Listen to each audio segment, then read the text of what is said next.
Naranasan mo na ba yung ganitong senaryo? Profitable naman kami, pero ang tanong bakit laging walang cash?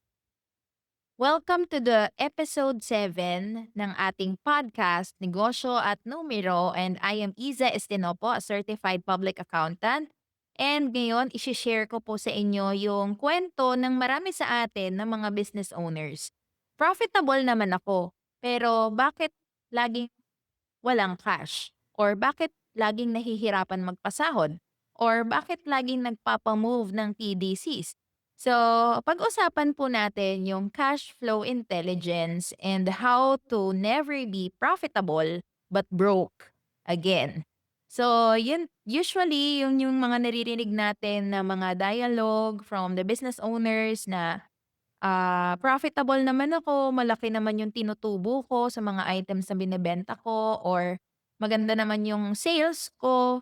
Pero bakit gano'n? Ba't parang laging wala pa rin akong pera? So, today we fix that mindset. So, welcome to Cash Flow Intelligence. At magagawa po natin yan using our accounting records. So, alam po natin na sa accounting records, like for example, the income statement, doon natin makikita yung profit. Naalala niyo po ba yung kwento ko before sa mga past episodes?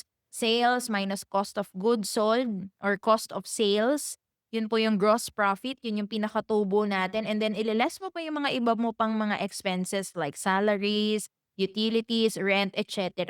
And then yung pinaka-net dun is the net profit.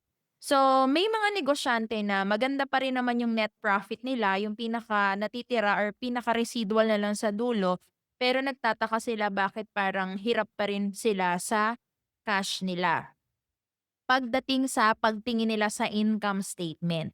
So, ano po ba yung nangyayari dun 'no? So, minsan ganito po kasi 'yan. Minsan may sales tayo na 1,000,000 for example, pero yung 800,000 pala dun ay accounts receivable. Ibig sabihin hindi tayo naniningil. So, that is one angle na pwede nating tignan na, "Teka lang, maganda ba yung cash collection natin?" 'No? So, alam niyo po yung, paper profit na tinatawag, yun po yung profit na nakikita natin sa accounting reports. Pero ang totoo po, cash is reality. Cash is the lifeblood of any business.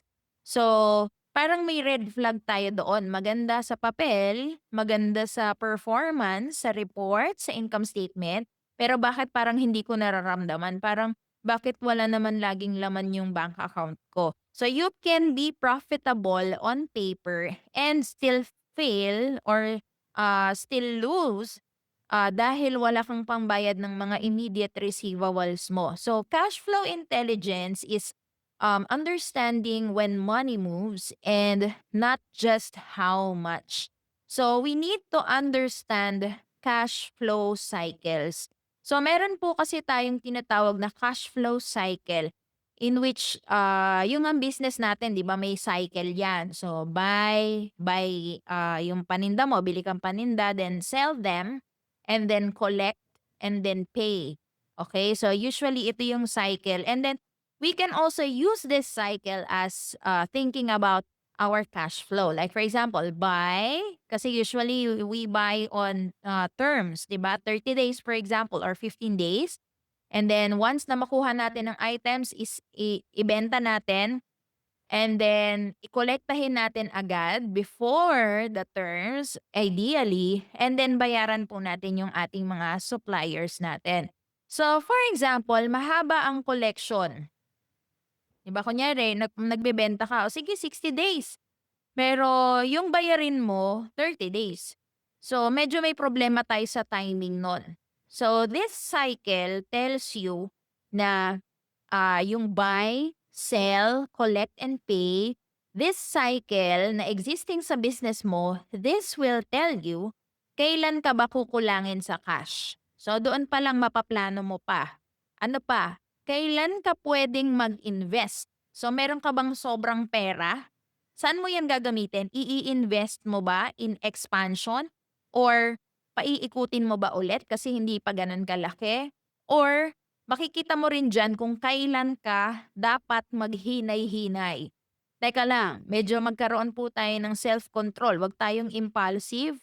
'di ba, sa pagbili kung natitenga rin naman sa bodega natin or hindi natin agad nabebenta or nabebenta man natin pero sobrang haba ng collection cycle natin.